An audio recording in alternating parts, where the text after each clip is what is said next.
সহিহ বুখারীর 5970 নম্বর হাদিস শরীফের বর্ণনা।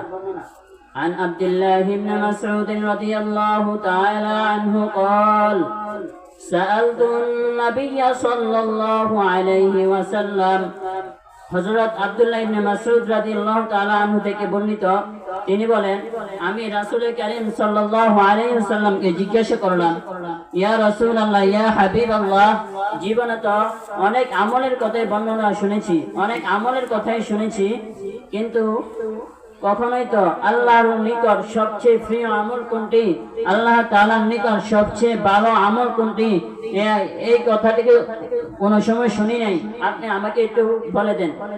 তখন রাসূল কারীম সাল্লাল্লাহু আলাইহি ওয়াসাল্লাম বলে দিয়েছেন, এক নাম্বার হচ্ছে as-salatu ala waqtiha, সময় মতো নামাজ আদায় করা। সময় মতো নামাজ আদায় করাকে আল্লাহ পাক রব্বুল আলামিন সবচেয়ে প্রিয় আমল হিসেবে গণ্য করেছেন। দুই নাম্বার বিররুল ওয়ালিদাইন, পিতামাতার সেবা করা, পিতামাতার খেদমত করা। নবী করিম সাল্লাল্লাহু আলাইহি ওয়াসাল্লাম বলেছেন যে এটা আল্লাহ তাআলার নিকট সবচেয়ে প্রিয় আমল। তিন নাম্বার সুম্মাল জিহাদু ফি সাবিলিল্লাহ। আব্দুল্লাহ ইবনে মাসউদ রাসূলকে বলতেছেন, ইয়া রাসূলুল্লাহ, ইয়া হাবিবাল্লাহ, তৃতীয় নাম্বার কোন আমল? তখন রাসূল কারীম সাল্লাল্লাহু আলাইহি ওয়াসাল্লাম বলেন, আল জিহাদু ফি সাবিলিল্লাহ, আল্লাহর রাস্তায় জিহাদ করা।